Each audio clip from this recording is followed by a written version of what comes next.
Tamat Quran yang disusun oleh Imam Ibn Taymiyah menjurkan ci keng alanya Allahumma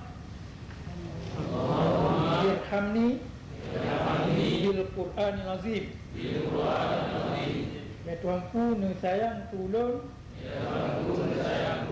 dengan Quran yang raya lagi nak. Waj'alhu li dan juga Quran yang tolong Tuhan imaman wa nuran jikri mulun dan jikupanya ulun.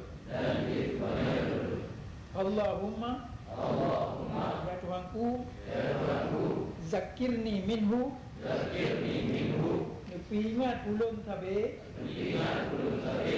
mana situ punya ulun tuan tua ni Pak Quran. Wa alimni dan purna ulun minhu ni Pak Quran ma jahiltu punya ana ulun tuan tua. Allahumma ya Tuhanku, ij'alna mimman yuhillu halala. Ya Tuhanku, juga kamu nibat ulun yang puhalal yang puhalal oleh Allah Al-Quran.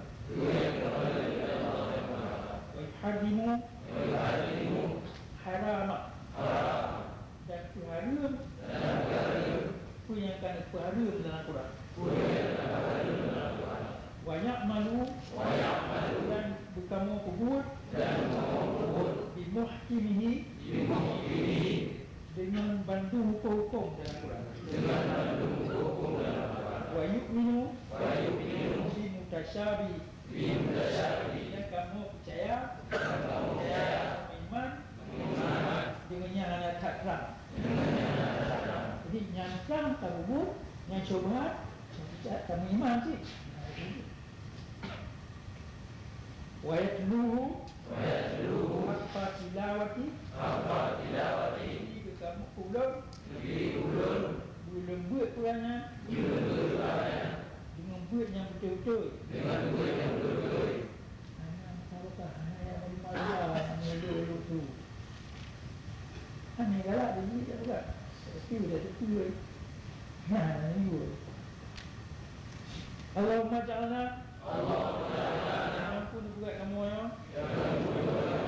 mimman yuqimu hududah juga kamu ya ibad ulun yang pegang hukum Quran.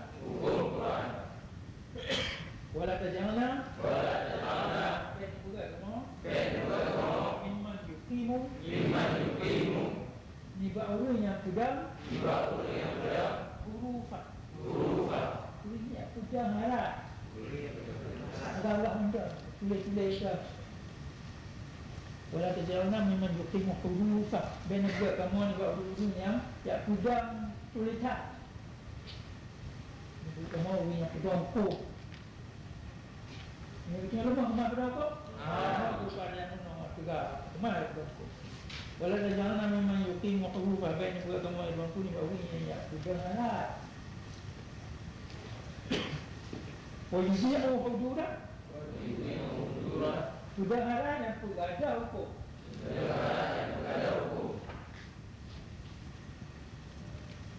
Allahumma ja'alna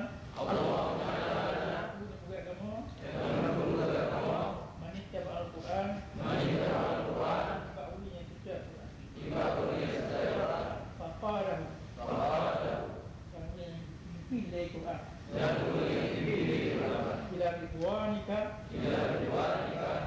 kepada ridharon wal jannah dan nyampa kamu di dalam surga.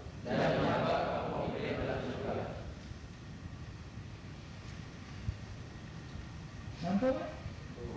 Doa kira doa tapi belajar itu